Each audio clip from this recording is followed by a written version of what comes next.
nos hace cómplices de lo que ha estado sucediendo, del abuso sexual. Entonces, si a una fuerza activa, que es la maldad, no se le contrapone otra fuerza activa, sino que los buenos normalmente somos una fuerza pasiva, ¿han visto? Los buenos y las buenas, dentro de los que nosotros, yo los cuento a ustedes, las cuento a ustedes, somos una fuerza pasiva. Nosotros decimos, bueno, ahí está el PANI, bueno, ahí está el INAMO, bueno, en mi casa eso no va a pasar, yo soy cristiano, el Señor nos protege. ¿Cierto o no?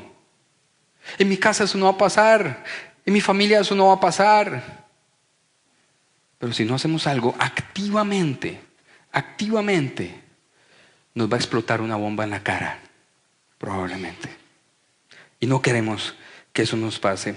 Y para no suponer que todos estamos en la misma sintonía y sabemos de lo que estamos hablando, yo quiero dar la definición oficial que ha dado la UNICEF acerca de qué es abuso sexual, qué es abuso sexual infantil.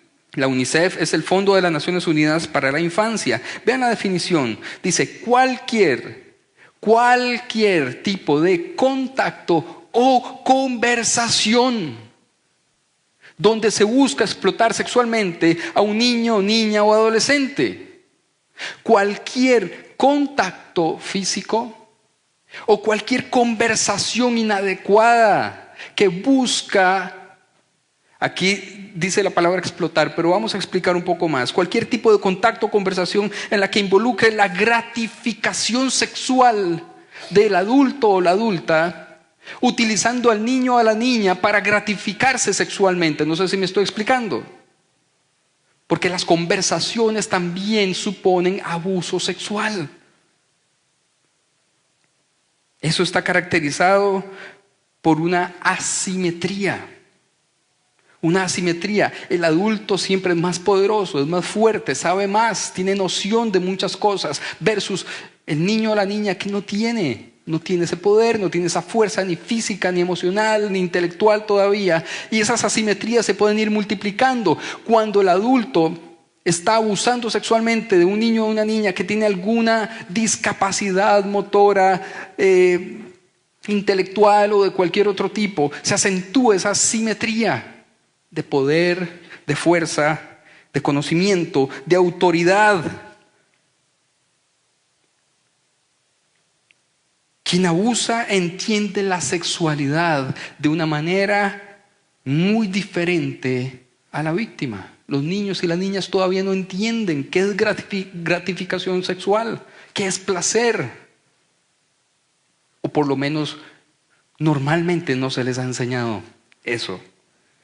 1 de cada 4 adultos en Latinoamérica, 1 de cada 4 adultos en Latinoamérica confiesa haber vivido algún tipo de abuso en su infancia, abuso sexual. O la frase correcta que leí en el informe es que 1 de cada 4 adultos en Latinoamérica confiesa haber vivido una experiencia sexual negativa en su infancia.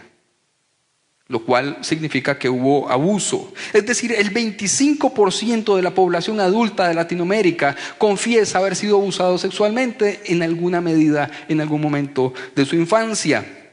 Los niños y las niñas aún no tienen una comprensión de lo que significa la gratificación sexual, y el abusador tiene una noción distorsionada de lo que es la gratificación sexual. Una de esas dos cosas. Por un lado, el adulto tiene una noción distorsionada de lo que es la gratificación sexual, y por otro lado, un niño o una niña que no tiene ni idea de lo que es la gratificación sexual. Y ahí hay una asimetría criminal en esto. Tenemos en nuestra sociedad una gran dificultad para hablar y enfrentar esto. Principalmente por lo que nos han enseñado generación tras generación, familia tras familia, padres e hijos, etcétera, etcétera, etcétera. Les voy a hablar de 4 conceptos que hemos heredado que nos han enseñado, que hemos asumido de alguna otra manera y que parecen ahora que uno los pone en pantalla y usted va a hacer lo mismo que yo hice cuando estaba trabajando en esta charla. Es obvio, ¿quién va a pensar así? Sin embargo, cuando en la práctica, en la vida diaria, en la casa, en la escuela, nosotros creemos este tipo de cosas, o la mayoría de la población lo hace. Igualdad a la violación, es decir, abuso sexual es igual a violación. Abuso sexual es igual a violación. Entonces siempre se viene a la cabeza una idea: tiene que haber habido violencia. Si no hay morete, si no hay violencia, si no hay una forma violenta de acercarse a la víctima, entonces eso no es abuso sexual, eso no es violación. Porque no entendemos que la violación se da en contextos totalmente distintos al contexto en el que se da el abuso sexual. El abuso sexual, como lo dijimos hoy hace 8, requiere un ambiente de confianza. La violación es algo totalmente distinto. Es lo que sucede en un parque cuando va caminando alguien y un depredador sexual se acerca y viola. Con violencia, violencia, la palabra tiene mucho que ver a esa persona. Y eso son estadísticas y datos distintos a los que estoy tocando. Cuando hablamos de abuso sexual, probablemente no hay violencia física. Y eso supone una dificultad porque, como decíamos hoy hace 8 también, uno puede escuchar cuando a un niño le están pegando y el niño grita.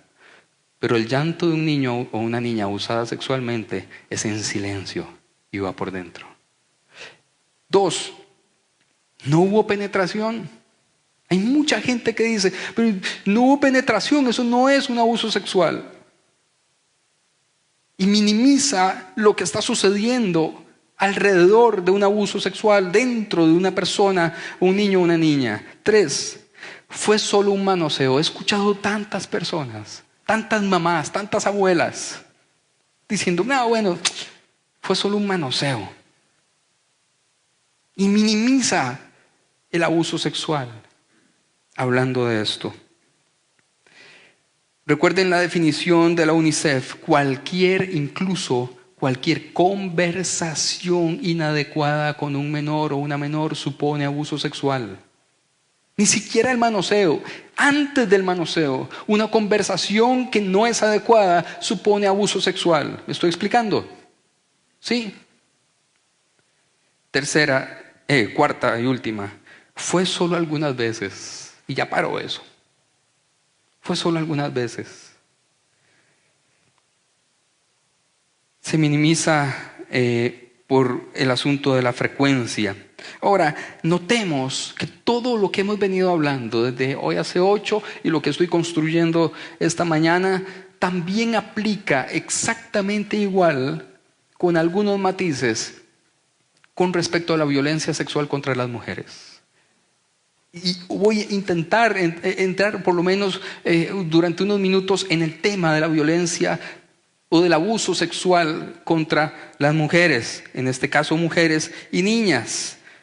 Fue solo un manoseo. ¿Han escuchado eso? No, eso no fue abuso sexual, solo fue una nalgada. Eso no fue abuso sexual, solo fue unos mensajitos y unas fotos que le mandé. Eso no fue abuso sexual.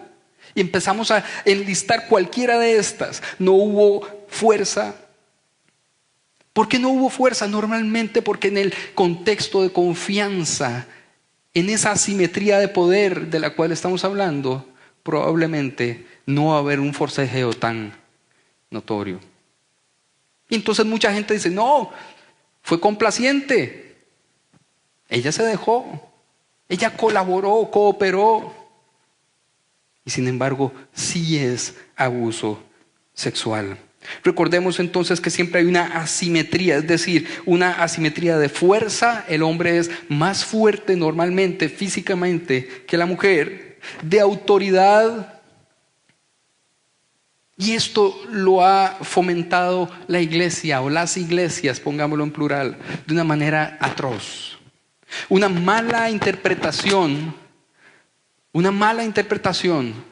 de textos bíblicos que nos han enseñado que el hombre es la autoridad de la casa y se hace lo que él dice. Entonces las mujeres están en una asimetría de poder. La misma enseñanza nos dice que el hombre es el proveedor de la casa, entonces las mujeres se quedan en la casa cuidando a los niños y las niñas, ¿cierto? Y hay una asimetría también allí. Él es el de la plata. Ella depende económicamente de él. Tiene autoridad, tiene fuerza. ¿Se han preguntado por qué la sociedad de alguna u otra manera nos exige a que el hombre sea mayor que la mujer en una relación de pareja? ¿Por qué será? ¿Y qué pasa cuando la mujer es mayor? La sociedad reacciona y hace bromas y chistes, pero en el fondo lo que está sucediendo acá es que hay un machismo, un patriarcado que nos está matando a las mujeres. Asaltacunas, cualquier cosa. ¿Qué les dicen a las mujeres que son mayores que él? O las mujeres que son las que proveen económicamente. Y a los hombres que se quedan en casa cuidando a los niños y las niñas. Porque nos han enseñado que el hombre tiene que ser el poderoso, el que domine, el que toma las decisiones, el dueño de la mujer y el dueño de los hijos. El dueño. Y toma las decisiones. Y esa asimetría de poder es una bomba para el abuso sexual y para la violencia intrafamiliar. Cuando una pareja rompe ese esquema que estoy hablando, es decir, se sale del esquema del machismo, se sale del esquema del patriarcado, entonces la sociedad reacciona contra esa pareja. Era lo que estaba diciendo ahora. Tengo unos amigos que, sin mencionar los nombres, porque algunos de ustedes probablemente los conozcan, pero él viene de afuera, de otro país, y ella lo conoció allá, yo los presenté, y en la primera etapa, cuando ellos se casaron, él estaba terminando sus estudios aquí en Costa Rica y ella ya era profesional, ya tenía su trabajo y él no tenía trabajo. Entonces ella era la que trabajaba todo el día afuera y él se quedaba en casa. Y a veces había gente que le preguntaba a él: ¿y usted cómo se siente con eso? ¿Y por qué se tiene que sentir diferente? Porque nosotros hemos aprendido que el hombre tiene que tener el poder de salir, de ser libre y de venir después con su autoridad.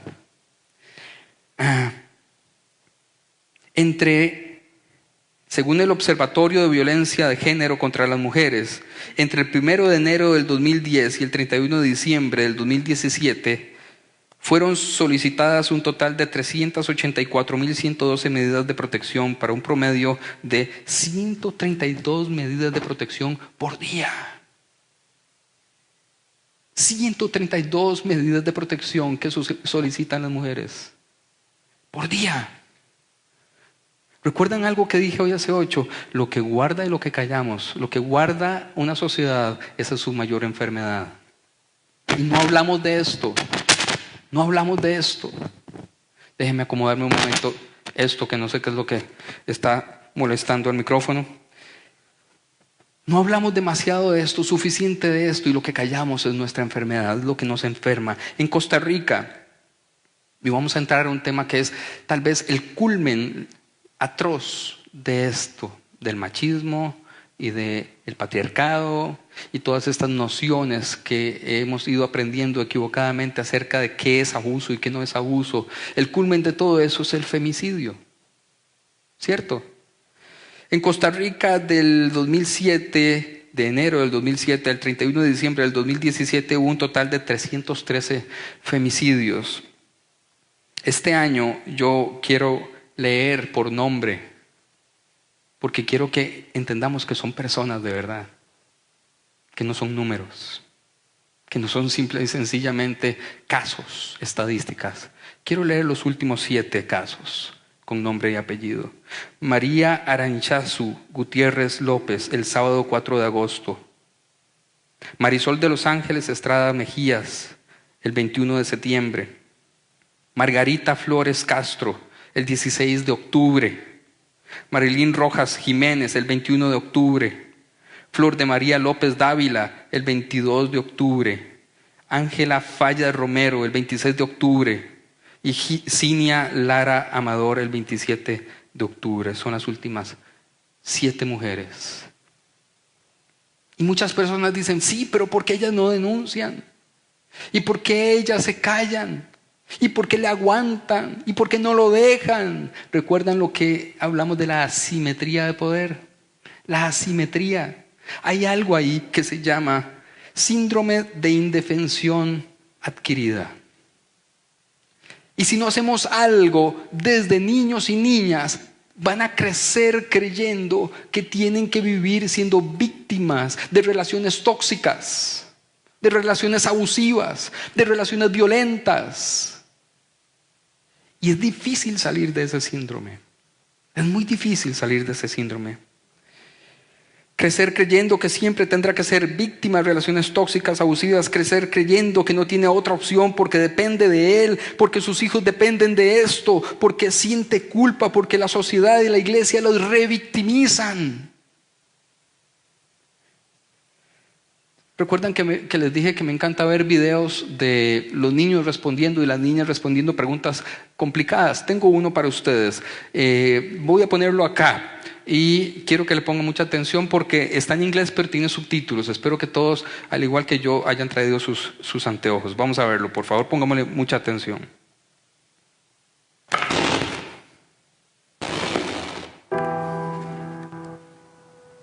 So we've got one question that we want to ask you today.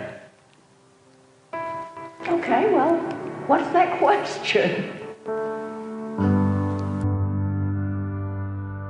The question is, if you could change one thing about your body, what would it be? Only one. I would change my forehead. I have a really big forehead. I'd like to be taller. The puffiness of my face. My ears. I have big ears. Stretch marks after having a baby.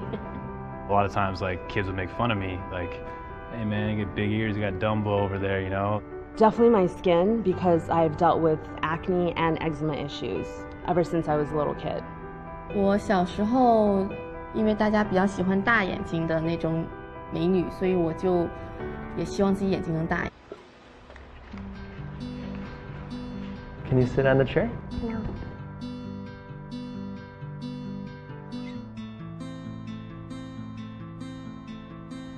All right, I'm going to ask you one question. What's the question? If you could change one thing about your body, what would you change?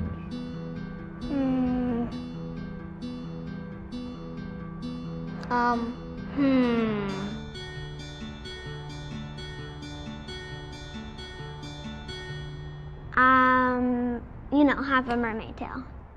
Probably like a shark mouth, so I could eat a lot of stuff. I could have teleportation in my body. Extra pointy ears. I want legs like a cheetah so I can run faster like a cheetah. I could have wings so I could fly. I don't think there's anything to change. I like my body actually. Yeah, you wouldn't change anything? Nothing else. Just a mermaid tail. Esa inocencia que es la que ha hecho que mi corazón y que el corazón de esta iglesia quiera hablar de eso ahora. Para proteger a estos niños, a nuestros niños y a las niñas, de perder esa inocencia de forma inadecuada. Y nosotros que sí hemos perdido esa inocencia, un 25% probablemente de nosotros lo hemos perdido de forma inadecuada. Y eso implica muchas cosas en la manera en que nos relacionamos, en la manera en que enseñamos a nuestros hijos y nuestras hijas. Déjenme contarles algo personal. Y cuando hablamos de sexo es muy personal, ¿verdad? Pero como les conté hoy hace 8 días, yo tuve una experiencia de abuso sexual. Y cuando llegué al matrimonio, cuando llegué y me casé, esto tuvo una repercusión profunda que costó mucho tiempo, mucho trabajo, mucha valentía y muchas lágrimas superar. Sin entrar en detalles, pero trajo tormento, dolor, lágrima. Yo quisiera conectar todo esto con el concepto que utilicé la semana pasada del asunto de los superhéroes, que vi que estaban bastante al tanto de los superhéroes, la mayoría de ustedes. Creo que todos los superhéroes en algún momento descubren que tienen un superpoder. En algún momento descubren que que tienen algo extraordinario y empiezan a emplearlo practicando y practicando y practicando para el bien de la humanidad. Al saber cuáles son sus poderes especiales, se especializan en ellos. En lo que me resta de la charla, de tiempo, quiero que ustedes y yo descubramos. Yo quisiera cambiar mi micrófono, si alguien me ayuda, por favor, con eso. Si hay un micrófono inalámbrico extra, se los agradecería muchísimo. Les voy a contar algo. Nosotros, yo solo puedo hablar de mi experiencia con 2 niños, una niña y un niño, porque son los únicos a los que he criado y a los que he enseñado de alguna manera en términos sexuales también. Es decir, qué es su cuerpo, cómo funciona esto, etcétera, etcétera, y cómo protegerse.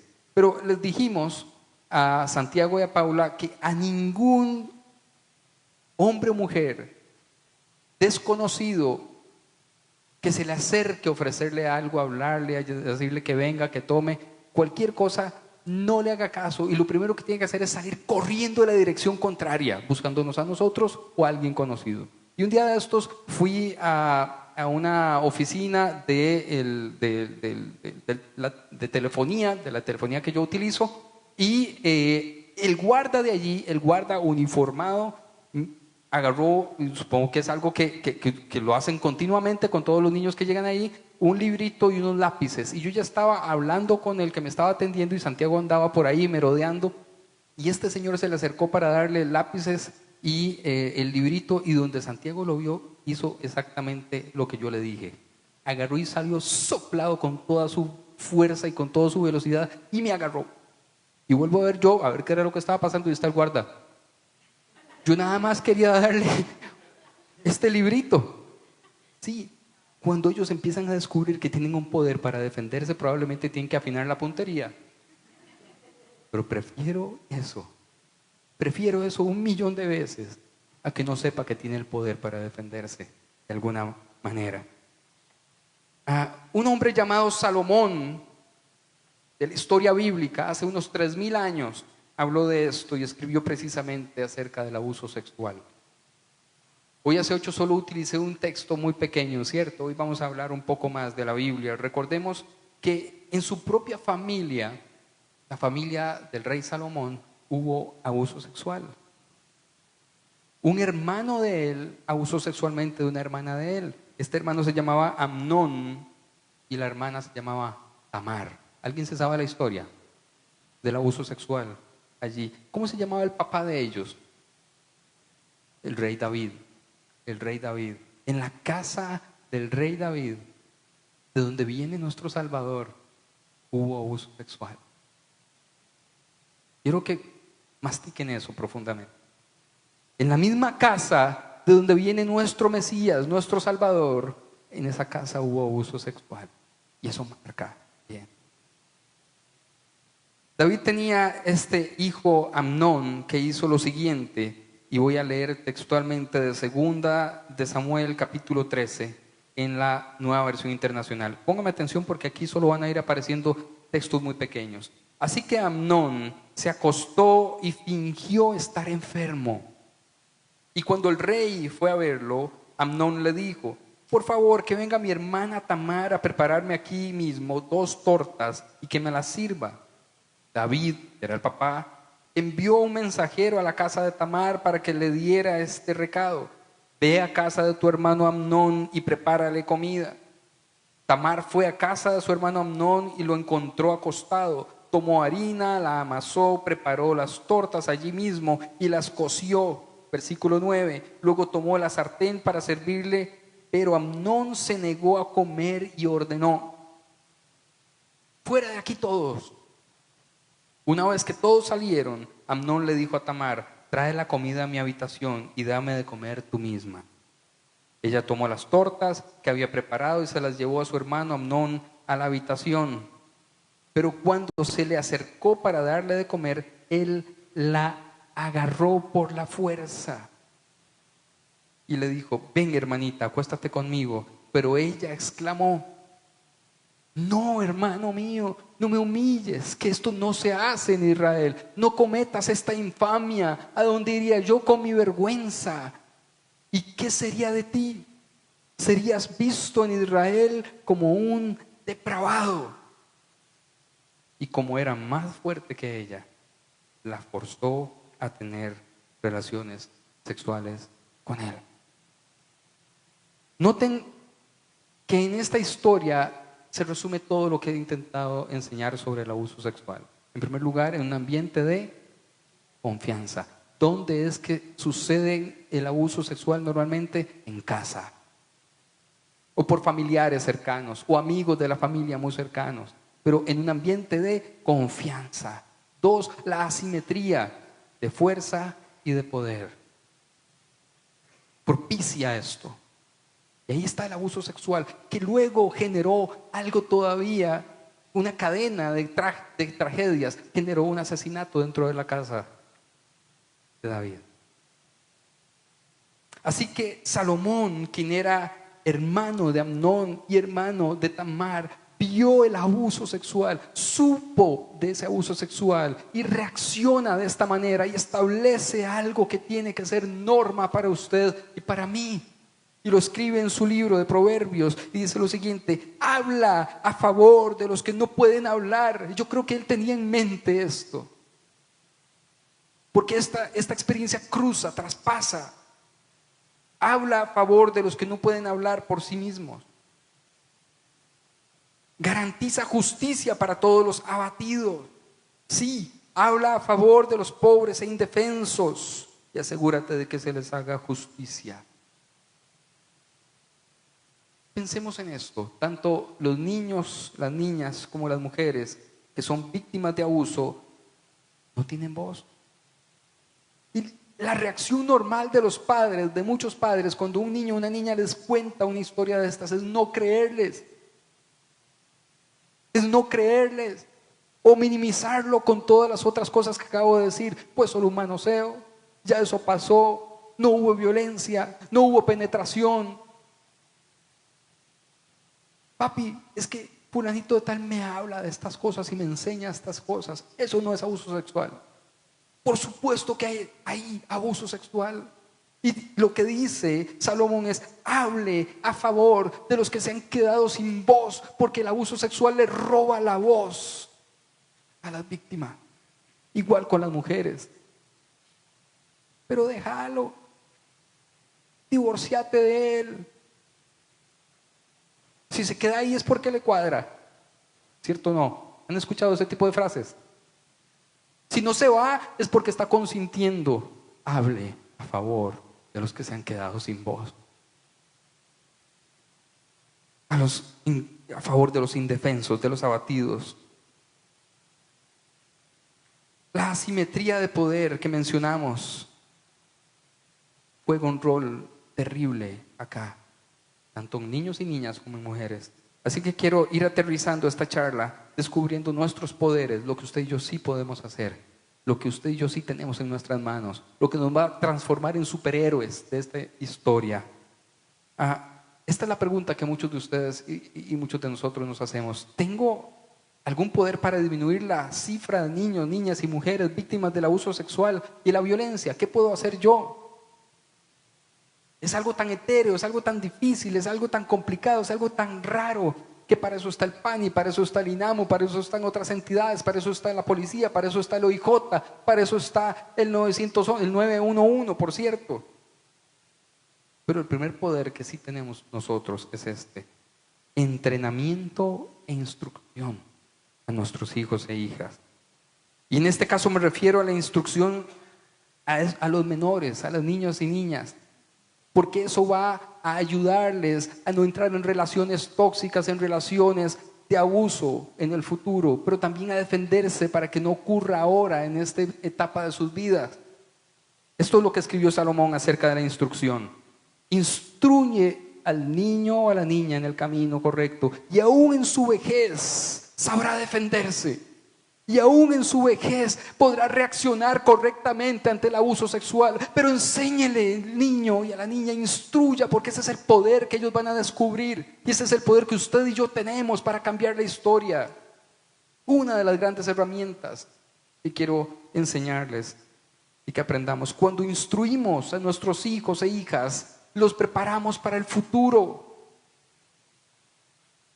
Ellos deben ser entrenados para defenderse, para saber a quién acudir, para saber a quién pedir ayuda, cómo hablar de esto.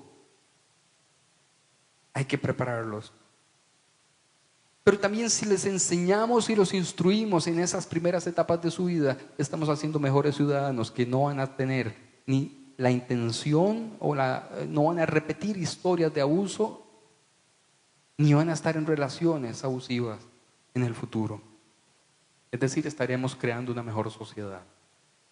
Nuestro superpoder es el de instruir, y esa instrucción les da poder a los niños, como el niño del video. Está apenas aprendiendo, pero ese superpoder es importante para él. 5 de cada 10 adolescentes, por eso es importante la instrucción.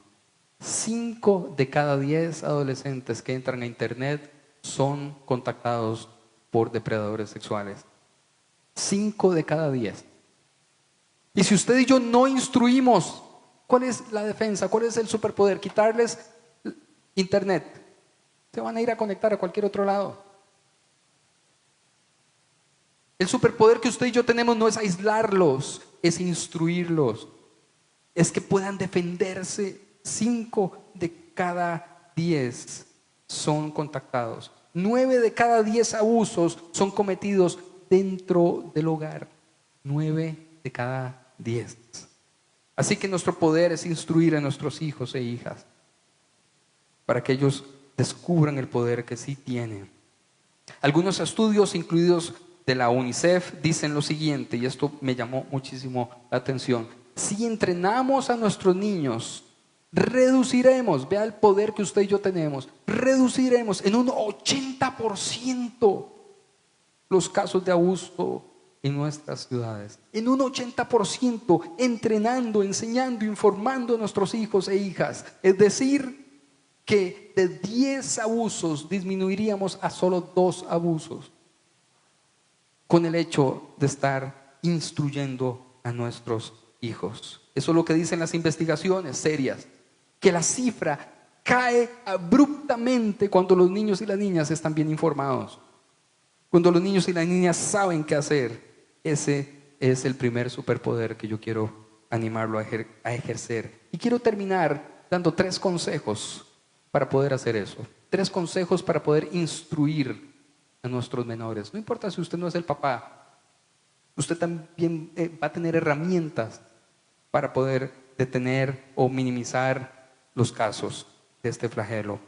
El primer consejo: hábleles de las partes del cuerpo y los cambios que experimentan. Hábleles. ¿Por qué nos cuesta tanto hablar de las partes íntimas del cuerpo? Porque nos han enseñado a no hablar de eso. Vamos a ver, voy a hacer aquí un juego. Dígame un sinónimo de codo. Dígame un sinónimo de codo. Que no sea articulación, porque también las rodillas y tenemos articulaciones por todo lado. ¿Vale? Qué difícil es encontrar un sinónimo de codo, ¿cierto? Ahora, le pido un sinónimo de órgano sexual masculino. Cada uno de ustedes puede tener 10. Claro, no les voy a preguntar que me los digan, estamos en una iglesia y necesitamos cierto orden y cierto respeto, ¿verdad? Un día, hace muchos años, esta iglesia hizo una fiesta. La primera fiesta que hicimos éramos unas 20 personas y se me ocurrió que la fiesta se llamaba la fiesta de la P. La fiesta de la P. Y había que ir disfrazado con cualquier cosa que empezara con P. Y me empezaron a escribir gente: es que lo único que se me viene a la mente con P son malas palabras. Son cosas malas, no puedo vestirme de eso.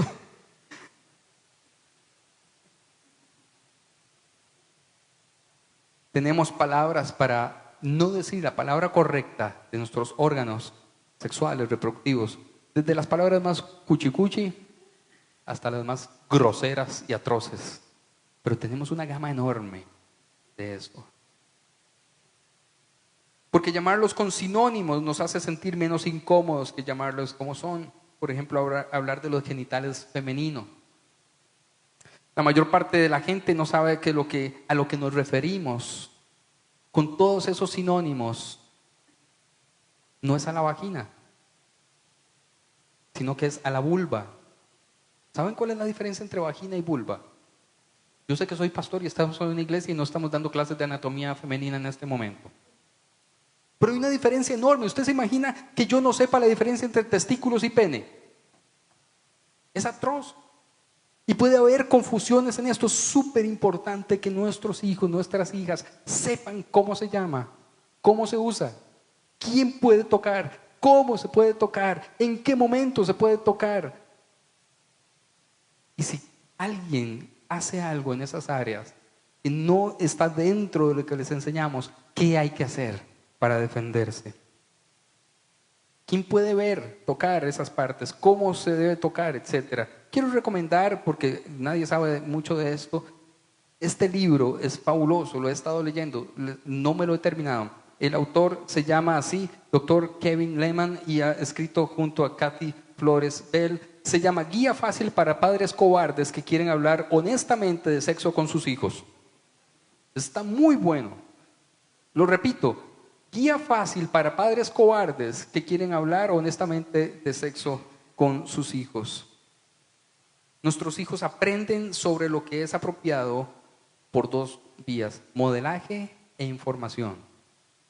Modelaje e información. Es decir, ellos van a aprender cuáles son conductas sexuales adecuadas viéndonos a nosotros, escuchándonos a nosotros.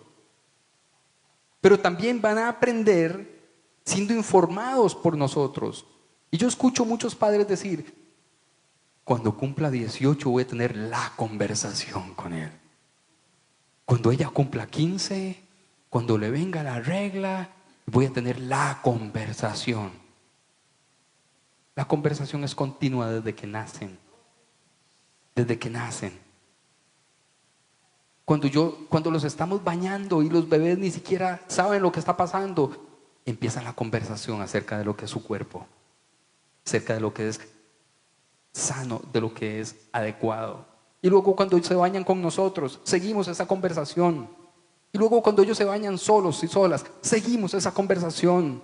Hable de sus cuerpos y de los cambios que van a experimentar.